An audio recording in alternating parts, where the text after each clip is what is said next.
আজি আহি উপস্থিত হৈছেহি আমাৰ শুকান বতৰৰ গীতেটি ৱাহিদা। ৱাহিদা নামিছে। ৱাহিদা কিবা ক'ব? না ভালে লাগিছে। মেকআপ চলি আছেনে? মেকআপ হৈ আছে ন? তোমাৰ ধূপ জ্বলাব হ'ব। আচ্ছা ঠিক আছে আমি ব'লক মেকআপৰ। কেনেকুৱা হয় চলি আছে মেকআপ? এতিয়া ধৰ আমি প্ৰথম আৰম্ভণি কৰিম আৰু আচ্ছা নাৰিকলটো ভাঙি তাৰপৰা আমি চব মাৰিম।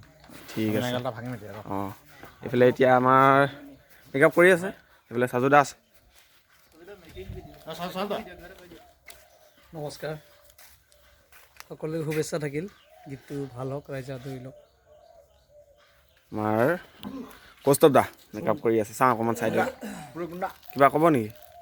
মানে কি আৰু দিনটো ভালে গ'লে কাম এইফালে মই নাৰিকল খাই আছোঁ, নাৰিকলটো ভাঙিলে মানে নাৰিকলটো ভাঙিলে চবকে দিলে। এয়া আমাৰ ছিংগাৰ মেকআপ দি আছে। মই মেকআপ দিলেও কোনে নিদিলেও হয় নেকি? ঠিক আছে বলক এতিয়া আমি আৰম্ভ কৰোঁ ভিডিঅ'টো। শ্বুটিঙতে যাওঁ। এইখন বিখ্যাত চাইকেলখন লৈ ল'ম এতিয়া আমি শ্বুটিঙলৈ। এয়া খনক গৈ আছে আমাৰ ৰাহুলা। কি আছে এইটোত? বস্তু লগাই আছে, ব্যস্ত এইবিলাক চব ব্যস্ত। এয়া দুটকা শ্বৰ্ট লৈ আছে, উঠি আছে দুটকা ভিগিত। এইফালে কিনাৰতে আমাৰ অপেন কাই চুপ ডাঙৰীয়া আছে।